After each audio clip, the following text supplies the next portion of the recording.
Hi everyone, my name is Matt Williams. I am a tutor in politics here at the University of Oxford. I'm also known as the Access Fellow at Jesus College at the university. I am here between the Radcliffe Infirmary, the old Radcliffe Infirmary building, which is just in front of me, and Somerville College, which is just to my left. And I'm here to talk about health and how it can impinge on your academic performance.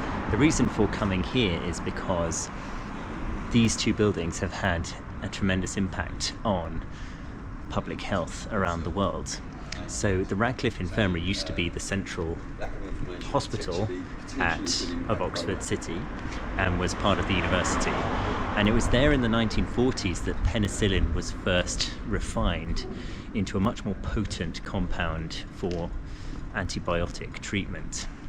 So penicillin, as you may be aware, was discovered in London by Alexander Fleming. But it was here in this building, which is now part of the Humanities Institute, that penicillin was first refined into a much more powerful compound to be utilised for antibiotics.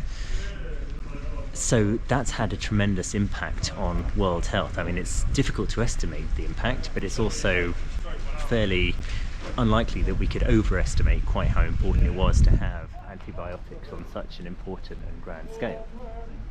Now in Somerville College, which is just on the other side of that wall you can possibly see ahead of me, is where another step forward in the battle against bacteria took place, where Professor Dorothy Hodgkin worked out what the chemical composition of penicillin was during the Second World War as well.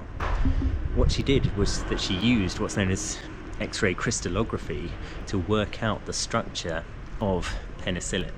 Now this was a crucial step forward because once she'd worked out the structure, it could then be synthesized, which it was later at Massachusetts Institute of Technology, or MIT, in the 1950s, and that made penicillin cheaper and mass producible.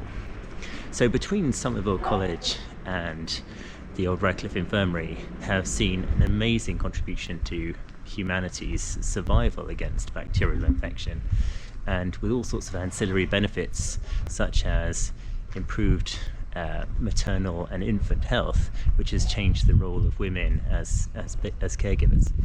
Now, just as a quick aside, the building in front of me here is called the Blavatnik School of Government, and the big empty space will soon be the Schwarzman Centre for the Study of the Ethics of Artificial Intelligence. And ahead of me is the Radcliffe Observatory. And on the right here is the Mathematics Institute, named after Sir Andrew Wiles, who came up with the final solution to Fermat's theorem. Anyway, the point that I wanted to get at was how physical health can impinge on cognitive performance, and it's something that shouldn't be dismissed too lightly. What do I mean by that? Well, philosophers have basically come to an agreement that there's no such thing as mind-body dualism, meaning that what happens to your body impinges on your mind and vice versa. So how you treat your body has a direct and corresponding effect to what happens to your cognitive performance. In other words, how well and how clearly you can think, how focused you can be, how resilient your thought processes can be, how much, in other words, intellectual stamina you can have.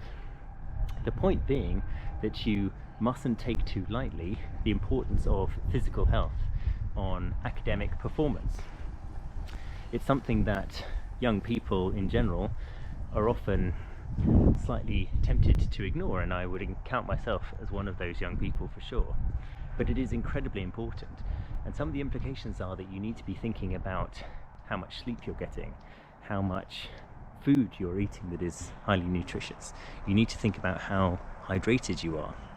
If you are neglecting any one or more of those things, then you will be subjecting yourself to unnecessary cognitive impairment. So let's take, for example, nutrition.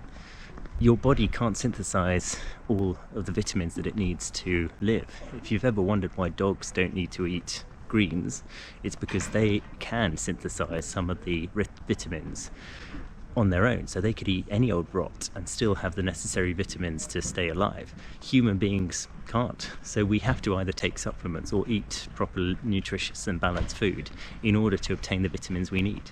And all of our organs require certain vitamins in order to operate at all and let alone to operate at a optimal level. So you need to make sure that your diet, as far as it's possible to do so within your budgets, is healthy and balanced, so that all of your organs, including your brain, are getting the vitamins that they need. You also need to make sure that you rest sufficiently. Sleep is incredibly important to maintain physical and mental health, and therefore it's absolutely central to cognitive performance as well.